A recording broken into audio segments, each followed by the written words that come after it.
Hi there, I'm Dan Weedin. Welcome to another edition of Weedin Unleashed. Today is March 23rd, 2015. Welcome to all of you. I'm glad you're here, whether you are watching live or whether you are watching this on my YouTube channel later on.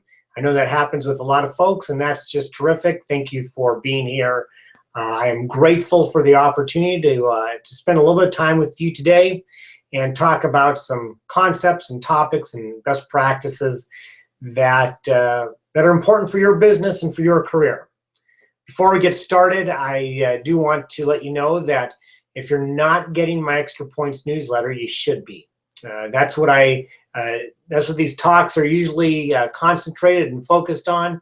If you're not getting extra points, go to Dan or go to danweedin.com or email me at dan@danweedin.com. I'll add you to the newsletter. We're going to talk about today's here in just a minute. A reminder that Weedin Unleashed runs on a live broadcast just like this every Monday at noon Pacific time. Every Monday, noon Pacific.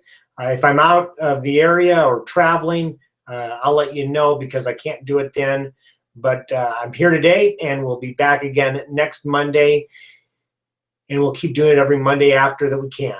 And so I'm hoping that we'll get more and more people. I've got a question and answer section here for you to take part in. If you're not here live, you can certainly email me, and I'll do my best to answer and clarify any of the things that we're talking about today.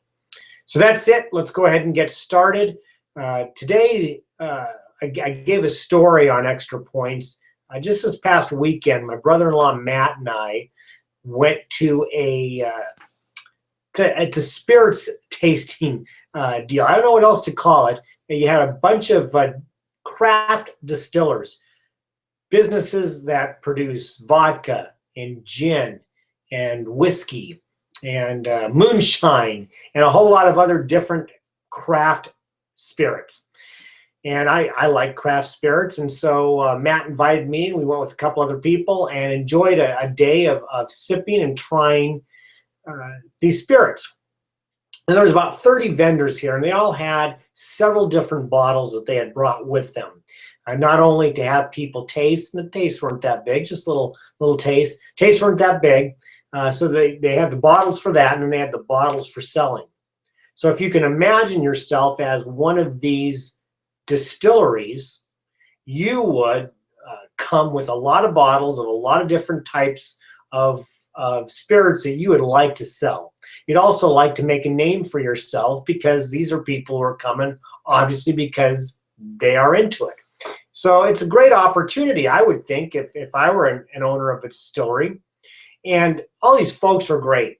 I enjoy talking to all of them. They shared how they got into business. They shared where they were from, what their distillery was like, what was special and unique about all of their different brands and types of alcohol that they made. And it was fascinating. And these people, you could tell, really loved what they did. The problem for most of them were they didn't take a business approach into the marketing and branding and distribution of their product. Here's how I know. Out of the 30 or so vendors that were there, only 2 had an actual piece of paper there that you could sign up for a newsletter. Blew my mind. I thought every single one of them would because they all have newsletters. I asked a few of them, hey, do you have a newsletter? And they said to me, well, yeah, we do, but we don't have anything to keep track of it. But you can go to our website. You can go to our website. Here's our brochure. Go to our website. You can sign up there.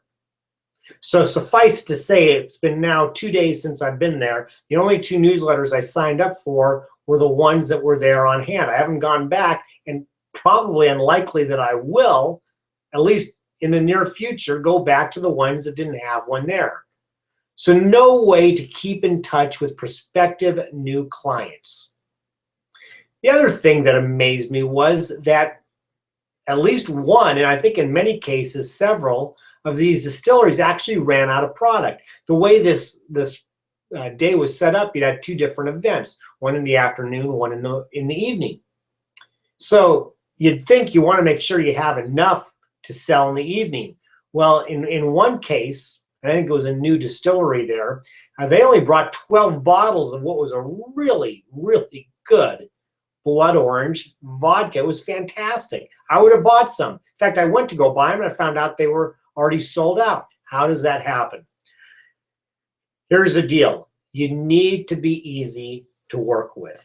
You need to be easy. The title of my program, or my extra points today is, are you easy? Are you easy to work with? Let me give some examples that might apply directly to you.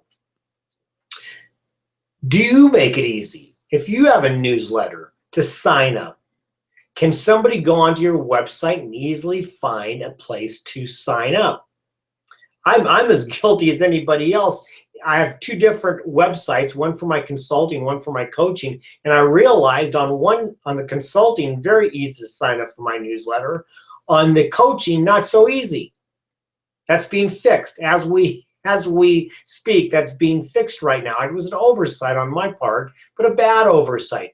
I need to be able, just like I said to you, I need to be able to make it easy for people to follow me if they want more information about my services or the products that I have. What about you? If you have some sort of branding mechanism or platform, is it easy for people to say, yes, I like you, or I want to follow you, whatever it is? Do you have your social media platforms easily accessible so somebody who's on Twitter or LinkedIn can find you? Here's one of my pet peeves. Do you take credit cards? For goodness sakes, it's a cost of doing business today.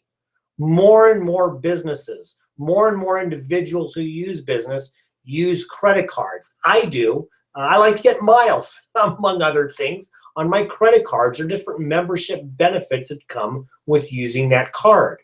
It's also the quickest way to get money into your account. You know, I've got a couple different clients, large clients, that prefer to use credit cards. They have company credit cards, and they say, we'll pay you the whole amount right now, today, if we can use a credit card. Well, money in the bank today is better than waiting 30 or 60 days to get a check in the mail. It's part of doing business. But overall, it's making life easier for your prospective client or your client. Are you making yourself easy to work with? For some of you who have phone answering services of some kind, are you making somebody calling you go through some sort of electronic mess, like a maze, in order to try to reach any human being? It's amazing to me when I'm still calling small businesses that I don't get a live person. I still don't understand that. I don't get a live person all the time.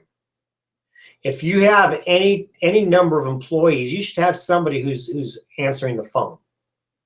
Or let's even make it easier.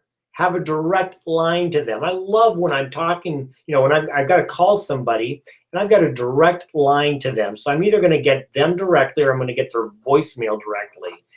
That is making yourself easy to do business with. If you are making clients and customers and prospects jump through hoops, dialing in an inordinate amount of numbers just to try to get to some place or somebody or some mailbox somewhere, you're making a mistake. Last week I called somebody and I got their voicemail on their cell phone and it said that it was full. Couldn't even leave a message. I let them know that. They thanked me, but how does it get to be full? I know on my cell phone, I'd pick it up and show it to you if I had it handy. I know on my cell phone, I have to have a huge amount of voicemails to have them full. That means he was probably keeping a bunch of old voicemails that could have been deleted. That's another issue and another topic for a different day. The bottom line is this. Excuse me as I take a quick sip.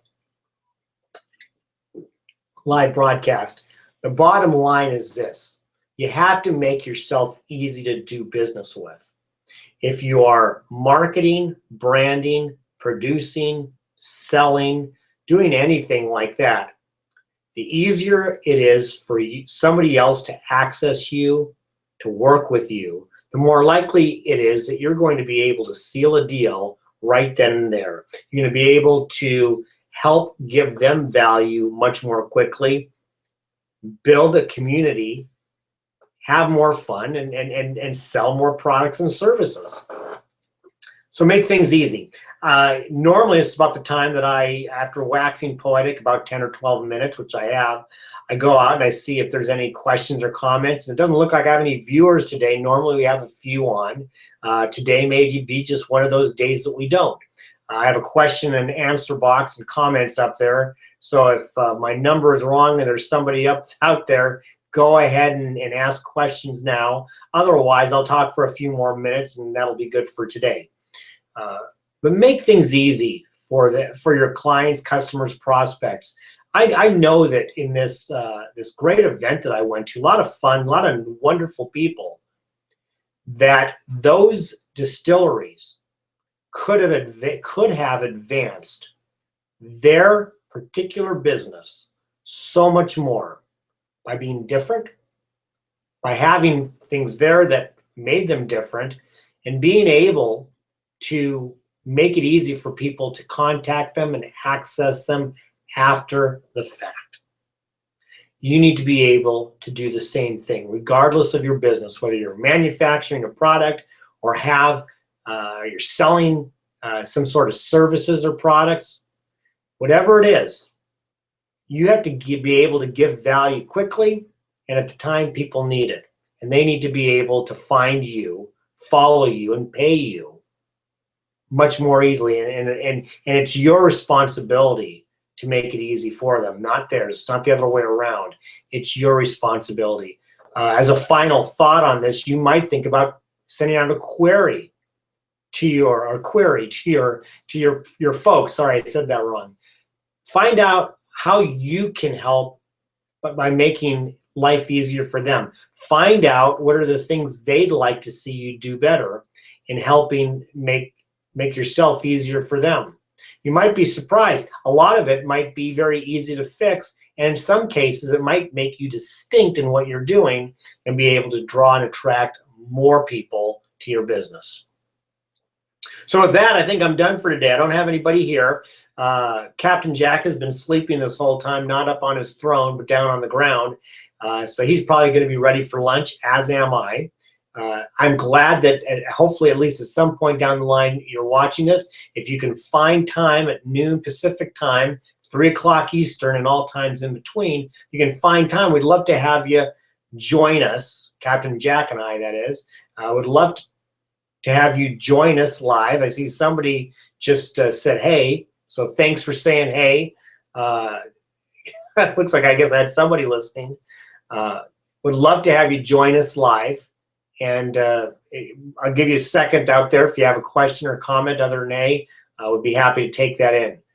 We will be doing this Weedin Unleashed every Monday, noon Pacific, and we'll be back again next Monday with a new best practice concept, topic, or strategy that can help you in your business.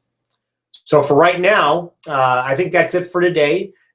Thank you for joining me, either live or watching later. We'll be back again next week, and I'll look forward to talking with you then.